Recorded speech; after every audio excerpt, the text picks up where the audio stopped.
বাইরে আমার আম্মাই কয় আব্বা, আমি কই কি আম্মা কন? কয় যখন বউ আইব তখন তো আম্মারে বুইলা যাবি। আমি কই না আম্মা, আপনারে বুইলা যাবো? আপনার কষ্টগুলো আমি খুব কাছ থেকে দেখছি। আপনার জন্য আমি মরতেও পারি মা, আর আপনারে আমি বুইলা যাবো? আপনার জন্য একটা না, হাজার নারী আমি ত্যাগ করতে পারবো, কিন্তু আপনারা না। কেন এই কথাগুলা বলে জানেন ভাই? অনেক ছেলেরা আছে বউ পাইয়া মারে বুইলা যায়, মার কথা ভাবে না। বাইরে মা চলে গেলে আর কখনো পাইবেন না।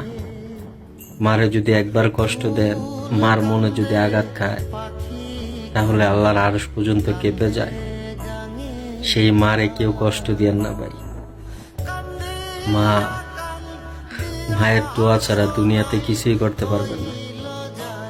আর সেই মারে আপনারা কষ্ট দেন, বৃদ্ধাশ্রমে নিয়ে লাহেন। আমার আম্মায় মাঝে মাঝে ভিডিও দেখে তো কয় ফুট কতজন দেখি মারে নিয়ে বৃদ্ধাশ্রমে দিয়ে মারে খাওয়ান দেন। তোরা ইতা করিস না।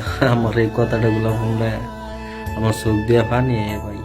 আমার আম্মাই তো জানে না আমার আম্মারে কত ভালোবাসি। হয়তো প্রবাসে থেকে মার লগে কথা কইতে পারি না, কম কথা কই, তার জন্য আম্মায় মনে করে আম্মারে ভালোবাসি না। যেই মার জন্য এই বিদেশ আইছি, এই মারে কেমনে আমি কষ্ট দিব ভাই? আপনারা কেউ কষ্ট দিয়েন না।